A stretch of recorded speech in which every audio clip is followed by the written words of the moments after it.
먼저 온가족 성경 통독 방법 안내입니다. 말씀을 보기 전 정돈된 마음을 가지고 하나님의 음성을 듣게 해달라고 기도합니다. 한 주간 분량의 성경을 매일매일 나누어 읽습니다. 매일매일 조금이라도 꾸준히 읽도록 해주세요. 말씀을 보기 전에 영상을 보셔도 좋고 말씀을 보고 난 이후 영상을 보셔도 좋습니다. 다만 한 주에 한 번 온 가족이 함께 영상을 보시기를 추천합니다. 편한 마음으로 영상을 보시고 시청 이후에 함께 나눔 질문과 기도 제목을 나누어 주세요. 정답은 없습니다. 각자 하나님이 주시는 마음을 편하고 자유롭게 이야기하시면 됩니다.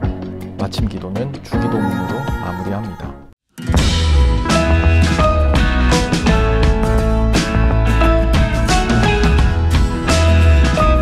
하나님을 신뢰함으로 가나안에 입성한 출애굽 2세대는 본격적으로 신앙의 시험대에 오르게 됩니다.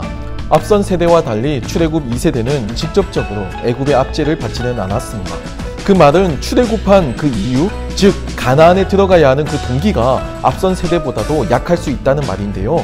부모 세대로부터 애굽에서의 고통을 전해 들었고요. 또 그 신음소리, 그 고통의 소리를 듣고 하나님의 은혜로 출애굽하게 되었다라고 하는 말은 신앙 교육을 통해서 끊임없이 익히 들어왔을 겁니다.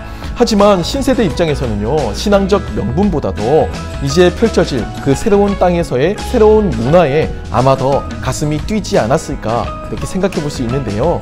가나안에 들어가는 출애굽 2세대는 앞선 1세대와 달리 두 가지가 달랐습니다. 먼저는 모세라고 하는 걸출한 지도자의 위치가 여호수아로 이제 바뀌게 되었다는 것이고요. 또 하나는 이전의 1세대는 가나안에 들어가기 위한 예행 연습만 하며 실제로는 광야가 주무대였던 반면에 2세대는 가나안이 이제부터 본격적으로 주무대가 되었다라는 사실입니다. 이것은 여호수아서 통독을 시작하면서 잊지 말아야 하는 중요한 점을 두 가지 시사해주고 있습니다. 먼저 모세는 하나님과 대면하여 이야기한 전설적인 리더십을 가진 인물이었습니다. 광야에서의 리더십뿐만 아니라 이집트에서 바로왕과談판을 통해서 이스라엘의 출애굽이라고 하는 불가능해 보이던 일을 현실화시킨 영웅이었죠. 하나님으로부터 직접 십계명을 받아서 이스라엘이라고 하는 민족이 따라야 하는 그 법의 기초를 놓기도 했습니다. 이런 모세 대신에 여호수아가 이제 지도자의 자리에 올랐다는 말은 이스라엘 민족에게, 이스라엘 사회에게는 굉장히 낯선 경험이었을 겁니다. 하나님의 말씀을 익숙한 모세가 아닌 여호수아를 통해서 접하게 되는 셈이고요. 또 인간적인 지도자는 바뀌지만 변함없이 하나님만을 신뢰해야 하는 그 시험은 여전히 2세대에게도 이어지고 있다는 뜻이기도 하지요.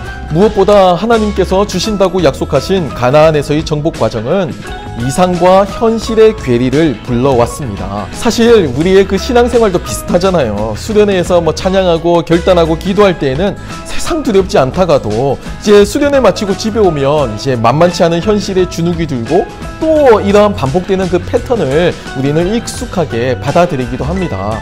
출애굽 2세대는 이제 자신의 두 발로 서 있는 이곳, 이 약속의 땅에서 이상과 현실의 차이를 온몸으로 이제 겪게 됩니다. 현실적으로 군사력도 중요하죠. 또 전략도 중요합니다. 하지만 하나님의 말씀을 의지하는 것도 이상이 아닌 현실이어야 함을 이제 본격적으로 깨닫게 되죠. 법궤를 맨 제사장을 앞세우고 요단강을 건너는 장면부터가 이미 이상의 출발이고 이상의 연속입니다. 일반적인 군대라면 결코 하지 않을 비능률적이고 효율도 없는 비현실적인 전략이죠. 법궤는 이스라엘의 상징입니다. 가장 소중한 만큼 오히려 진영의 제일 중간에 가장 안전한 곳에 위치를 해야 마땅하겠죠. 더군다나 적군이 만약 기습이라도 한다면 큰일입니다. 한두 번은 불가능해 보이는 순종도 할 수가 있죠. 하지만 이 출애굽 2세대는 이제 불가능해 보이는 순종을 이제 일상과도 같이 날마다 해야 하는 처지가 됩니다. 여리고성의 기적적인 함락을 경험하고 또 아이성에서 어이없는 패배를 하면서 이상과 현실의 그 차이를 신앙으로서 다시 재해석하게 되죠. 세상은 군사 전략과 무기가 중요하다고 이야기합니다. 그것은 현실입니다. 맞죠? 하지만 하나님은 믿음으로 살도록 계속해서 끊임없이 이스라엘 백성들을 훈련시키시고 또 권면하고 계십니다.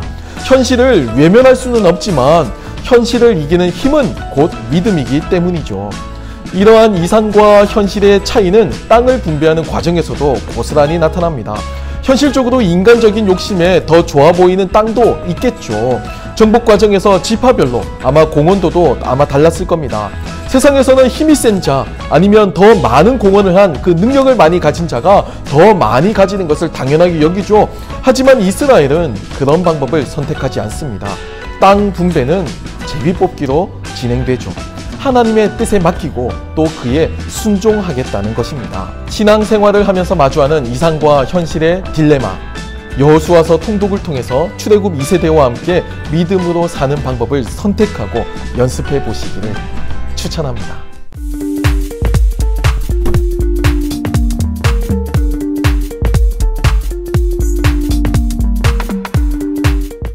나눔 질문입니다.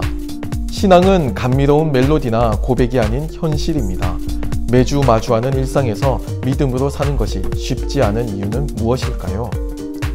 믿음의 이상과 현실의 차이를 느껴본 적이 있다면 나누어 봅시다.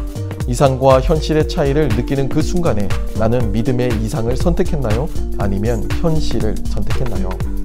자유롭게 나누어 주시고 주기도문으로 마무리합니다.